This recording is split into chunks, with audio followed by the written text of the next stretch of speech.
Welcome to my little dissertation on fligs. What the heck is a flig? And basically, it's just my cute little term for floating jig. Nothing more, nothing less. Fligs have been around for probably 30, 40 years. They're originally developed by the walleye guys for fishing their crawlers or minnows or leeches up off the bottom, where walleyes seem to like the presentations better. They still work well for walleyes, but they've also been found to produce well on many other species and many other waters. Makes sense to have fligs in your angling arsenal. Uh, really can help to present your baits or lures above the bottom without having to use a bobber and all that kind of stuff. A lot of rigging options also, so depending on the depth of the water, the speed that you're moving, the type of bait, the types of fish you're after, there's a lot of different ways you can approach them. Fligs are available in a lot of fishy colors and finishes.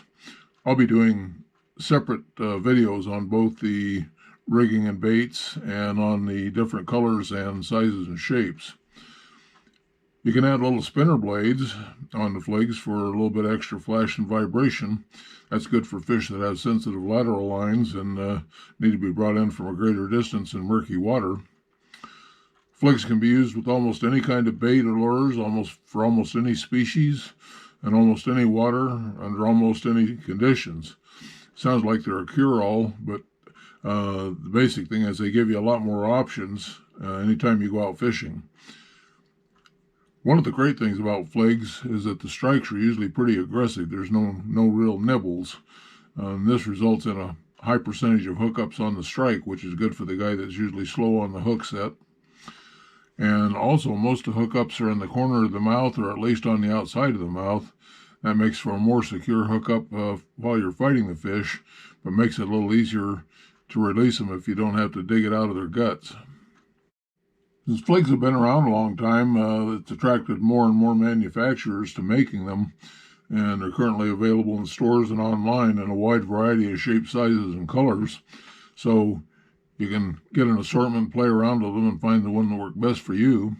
The only thing I suggest is try to find some with good sturdy hooks, because the lighter hooks will handle a wimpy walleye okay, but if you catch a big rambunctious trout or catfish or bass or something else that fights harder, you're liable to end up with a straightened hook and a lost fish. I've been tying flies and making lures for several decades.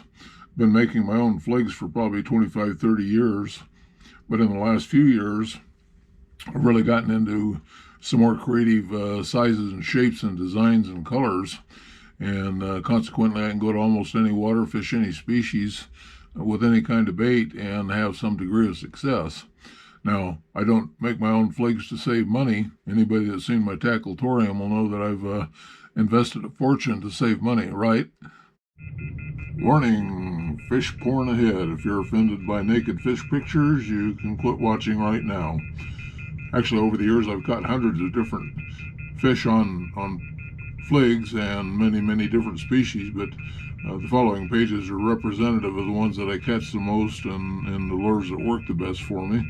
So enjoy.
Well, that's about the end of it, folks.